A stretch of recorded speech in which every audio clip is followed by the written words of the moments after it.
প্রথমত শিব তমগুণী বলা হয়নি, কিন্তু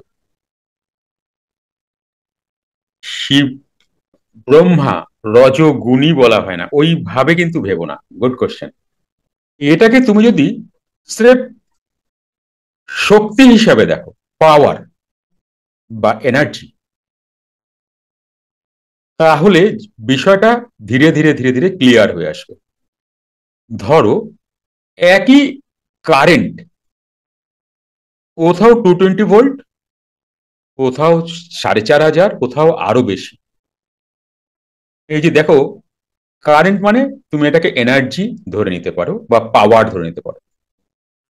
তাহলে মূল এনার্জি বা পাওয়ারের দেখো কখনো কোথাও বেশি, কোথাও কম।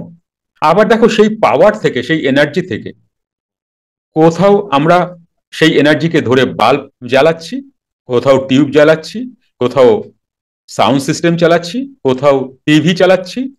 একই পাওয়ার কে ভেঙে ভেঙে ভেঙে ভেঙে আমরা এইভাবে করছি। এইবার মোবাইলের চার্জ দেওয়ার পাওয়ারটা আর একটা বড় পাওয়ার সেক্টরের যে পাওয়ার, সেটা কি এক? সেটা এক না। ওখানে মাত্রায় বেশি, এখানে মাত্রায় কম। তাহলে শিব একটা এনার্জি, একটা শক্তি, কোথাও পাওয়ার বেশি, কোথাও পাওয়ার কম। নাইট বাল্ব, টিউব লাইট আর হ্যালোজিন সবটাই পাওয়ার দ্বারা জ্বলে। তাহলে কোনটা খারাপ? হ্যালোজিন খারাপ, টিউব লাইট খারাপ, বাল্ব খারাপ, না নাইট বাল্ব খারাপ? তাহলে তমগুণের রোল যিনি প্লে করছেন শিব, ইনি খারাপ? না মৃত্যুঞ্জয় খারাপ, না আশুতোষ খারাপ, না দেবাদিদেব মহাদেব খারাপ, না জগৎগুরু শ্রী শিবজি খারাপ? ঈশ্বরের সৃষ্টি কোনো কিছুই খারাপ নয়।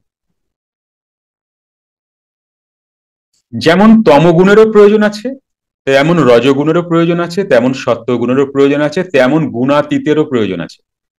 আজকে যদি শিব কফ হয়ে সংহার না করত, বা আদার্স অন্য কোনো ভাবে জীবকে যদি সংহার না করত, জীবের দেহ অনেক বয়স হয়ে গেছে, তার দেহে অনেক ব্যথা বেদনা শুরু হয়ে গেছে।